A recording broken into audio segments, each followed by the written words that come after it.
আমার গুলা টেনে সব কিছু দেওয়া আছে, আপনাদের সাথে সম্পূর্ণ ভিডিওটা শেয়ার করব, না টেনে দেখতে থাকুন কী করে ডোসাটা বানাই। এটা যত পাতলা করে দিবেন ব্যাটারটা তত সুন্দর মুচমুচে হবে। আপনারা নিজে হাতে তৈরি করে খেয়ে দেখবেন, একবার হলো খেতে অসাধারণ স্বাদ হয়।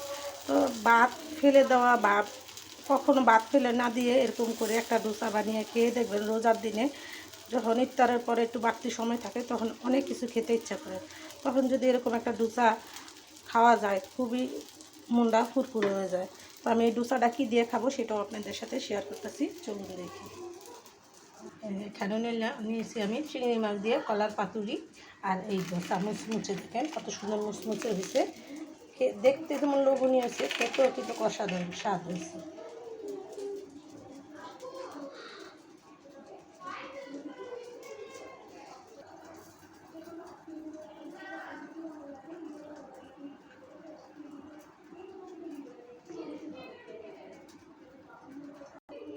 আমার এই ডোসাটাও হয়ে গেছে, আমি নামিয়ে নেব।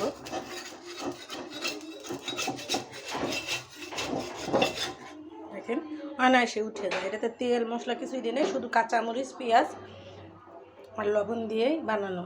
আমি যাই কিছু করি আর যাই বানাই আপনাদের সাথে সম্পূর্ণটা শেয়ার করি। আপনারা আমার ভিডিওটা না টেনে দেখবেন আর এরকম সুস্বাদু নাস্তা তৈরি করে খাবেন।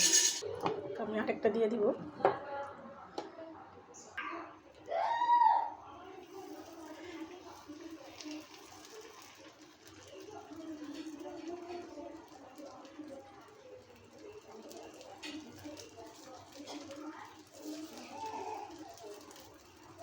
তো আমার এটাও হয়ে গেছে, আমি উঠিয়ে নেবো। আর এই চাপড়ি খাইতে হবে গরম গরম, চুলা থেকে উঠাবেন, একদিক দিয়ে আরেক দিকে খাওয়া শেষ। তো আমার ঘরেও এরকম বারণ হয়েছে, আরেক দিকে খাওয়া শেষ।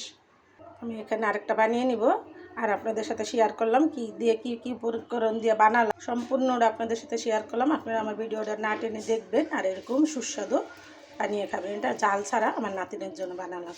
তো যাদের ঘরে পোলাপান আছে তারা তো একটু জাল স্যাক্রিফাইস করে খেতে হয়, কিন্তু বাচ্চাদের জন্য আমি আলাদা করে নিলাম। আপনারা ওরকম করে বানিয়ে খাবেন। আর নতুন নতুন ভিডিও পেতে সাথেই থাকবেন।